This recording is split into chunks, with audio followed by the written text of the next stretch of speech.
बच्चों, पिछले वीडियो में आपने अलंकार की परिभाषा, भेद और अनुप्रास अलंकार के बारे में पढ़ा। अब हम यमक अलंकार पढ़ेंगे। यमक के बारे में कहा जाता है कि वही शब्द पुनि पुनि फिरै अर्थ और को और। क्या कहा जाता है? वही शब्द पुनि पुनि फिरै अर्थ और को और, कि एक ही शब्द पुनि पुनि बार बार आए और अर्थ और को और, अर्थ उसका और हो जाए, मतलब अलग हो जाए, तो वहाँ यमक अलंकार होता है। परिभाषा लिखना क्या है? जब काव्य में कोई शब्द एक से अधिक बार आए, क्या हो? पिछले अलंकार में अनुप्रास में क्या था? वर्ण, केवल वर्ण हम देखते थे, अक्षर। अब हमें अक्षर नहीं, शब्द पूरा देखना है। पूरा शब्द समान होना चाहिए, एक सा होना चाहिए, और उनके अर्थ भी अलग अलग होने चाहिए। कोई शब्द एक से अधिक बार आए और अर्थ अलग अलग हों तो उसे यमक अलंकार कहते हैं। ये बात आपको ध्यान रखनी है कि दोनों शब्दों का अर्थ अलग हो। अगर अर्थ समान हो जाएगा तो यमक अलंकार नहीं होगा। फिर एक और अलंकार होता है पुनरुक्ति प्रकाश, तब वो हो जाएगा अगर अर्थ समान है तो। यमक में शब्द, एक ही शब्द आना चाहिए एक से अधिक बार, और जितनी बार आए उतनी बार उसका अर्थ अलग हो। उदाहरण देखते हैं। 3 बेर खाती थी वे 3 बेर खाती है। इसमें ये आवश्यक नहीं है कि क्रम से ही, जैसे उसमें था तरन तनुजा तट तमाल रघुपति राघव राजा राम, उसमें क्या था? क्रम से आना चाहिए था। अनुप्रास में क्रम से वर्ण आने चाहिए थे, लेकिन इसमें ये नियम नहीं है, क्रम से ना हो तो भी। 3 बेर खाती थी वे 3 बेर खाती हैं।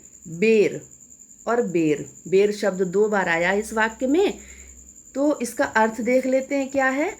एक बेर, 3 बेर खाती थी, मतलब 3 बार वो खाती थी। ये किसी रानी के लिए है कि जब उनके पास धन था तो वो दिन में 3 बार खाती थी, और अब निर्धन हो गई हैं तो केवल 3 बेर खाकर गुजारा करती हैं। बेर फल एक प्रकार का। तो पहले बेर का अर्थ है समय, 3 बार खाती थी, और दूसरे बेर का अर्थ है बेर, एक फल। तो दोनों का अर्थ अलग हो गया, इसलिए यहाँ यमक अलंकार है। और उदाहरण देख लेते हैं। कनक कनकते 100 गुनी मादकता अधिकाय, या खाए बौराए नर वा पाए बौराए। अब यहाँ एक कनक शब्द का अर्थ है धतूरा। पहले कनक का क्या है? धतूरा, और दूसरे कनक का सोना। अब हम ये कैसे कह सकते हैं कि पहले का ही धतूरा है, दूसरे का क्यों नहीं धतूरा यहाँ कहा हमने? क्योंकि वाक्य पढ़िए अगला, या खाए बौराए नर, सोना तो नहीं खाया जाएगा, धतूरा खाया जाएगा। तो पहले खाने के लिए आया है, वा पाए, पाने के लिए, तो सोना पाया जाएगा। ठीक है, इसलिए पहले कनक का अर्थ है धतूरा और दूसरे कनक का अर्थ है सोना। कवि ने कहा है यहाँ पर, कनक कनकते 100 गुनी। सोना जो धतूरा सोना जो है वो धतूरे से 100 गुना मादकता, नशा रखता है। धतूरा खाने वाला तो खाकर उसे पागल होता है, बौराता है, लेकिन सोना पाकर ही व्यक्ति बौरा जाता है, पागल हो जाता है। तो हमें अर्थ पर ध्यान नहीं देना है, केवल हमें ये शब्दों के अर्थ, 2 शब्द हैं, दोनों के अर्थ अलग अलग हैं। एक का सोना, दूसरे का धतूरा, एक का धतूरा, दूसरे का सोना। अगला उदाहरण। काली घटा का घमंड घटा, नभ मंडल तारक वृंद खिले।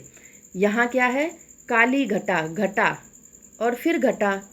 पहले आप शब्द ढूंढेंगे वाक्य में, फिर दोनों शब्दों के अर्थ आपको पता होने चाहिए। पहले घटा का अर्थ है बादल, और दूसरे घटा का अर्थ है घटना, कम होना। तो 2 अर्थ आ गए, यमक अलंकार हो गया।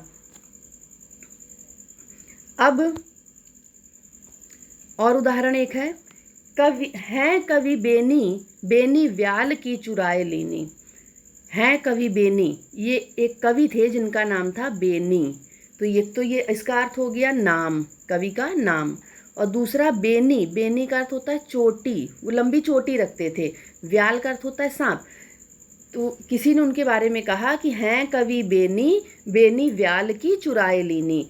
एक बेनी का आशय है कवि का नाम और दूसरे बेनी का अर्थ है चोटी। दोनों का अर्थ अलग अलग होने से दोनों का अर्थ अलग हो गया।